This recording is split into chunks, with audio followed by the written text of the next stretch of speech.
Ano po ba ang closing techniques nyo online and offline? Actually, marami to, no? Pero every time I teach skills, lagi kong sinasabi sa audience ko, Roy, wag lang yung tip ko ang susundin ninyo. In terms of skills, if you can learn from many people as much as possible, learn it from them.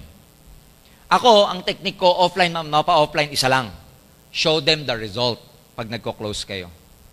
Kasi pag nagpakita ka ng result, whether pictures, tag, okay? Ang tawag kasi sa result, benefits. So, ang pinaka-effective for me, in my experience, in terms of closing, show them the benefits pag nag-decide sila na gawin ang AIM Global. Correct. Ganun din. Tingnan mo, pag nag-closing kayo ng 7 heads, di ba ano pinapakita nyo? Benefits ng 7 heads versus single head. Ang tawag doon, benefit technique. Papakita nyo lagi yung benefit. Papakita nyo lagi yung benefit pag nag-AIM Global, ano dapat? Ibig sabihin, ano yung benefit nila pag nag-AIM Global sila? Ito yung pwede mangyari sa'yo. Use the ABC rule. Kasi Yes. yung ABC rule, nakakagamit ka ng benefit ng ibang tao Correct. sa para kumbinsihin sila. Tama. Yung videos na pinakita natin kanina, pwede nyo magamit yung pang-closing. Tama.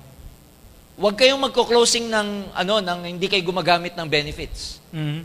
Laging benefit kasi ganito yan. Consider lagi na ikaw yung prospect. Pag magde-decide ka, ang gusto mong makita, ano ba para sa akin dyan pag ginawa ko yan? Mhm. So by showing them the benefit, by showing them the result, parang pinapakita mo sa kanya kung ano yung magiging possible future niya pag nag-join siya. Yun. Kaya at the end of the day, laging benefit technique ang ginagamit ko nung araw. Mhm. Nakakatuwa nga kasi nung nagsisimula ako, ang lagi kong dala-dala, photocopy ng check-in ng upline ko. Line. Oh, pag sumama kayo, ito po, ito magiging check-in nyo. Ito yung check-in na upline ko. Hindi ko sinasabi yung sarili ko, wala pa akong kita eh. Yes. Pag tinanong ako, ikaw, magkano ang kinikita mo? Malaki na rin po, pero malapit na. Di ba? Iniiba ko usapan, ito po yung upline ko. Kasi nung araw, puro ano lang eh. Flip chart, naalala mo yon, yung brochure lang na di ba kaliktad? May nakikita pa akong ganun ngayon eh. Yung folder. Folder. Yes, sir. Yan, dapat meron kayong ganun. So, pwedeng masabi mo, sir, yung pag-uusapan yung part niya. Oo. Hindi ako. Huwag ka magpo-focus sa'yo. Ah. That's very wrong. Off yun eh. Meron kasi, sir, ito na kinita ko, ganito na ako, ito na.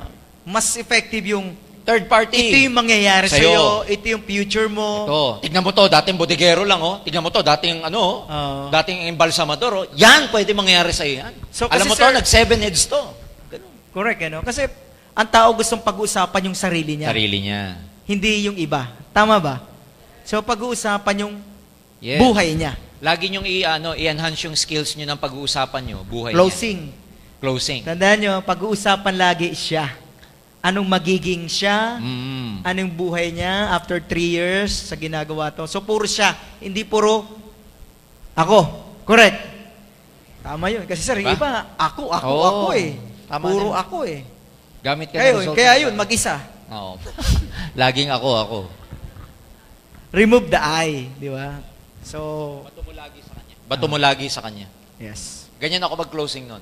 Sir, tama po. Yung mga nag-online sa inyo, ang ginagamit, di ba mga pictures din? Puro ano? Pictures? Ng Puro ito. iba. Puro iba? third party. Ayan. Sa ito, katulad ito, Sa gagamitin ACI, to. nagagamit Yeah. na ng ACI yun. Ito sir, yung video, gagamitin nila. Yan, itong video, in the future, magiging pang-closing technique Pang-closing dito. dito. Madami ano. Oo.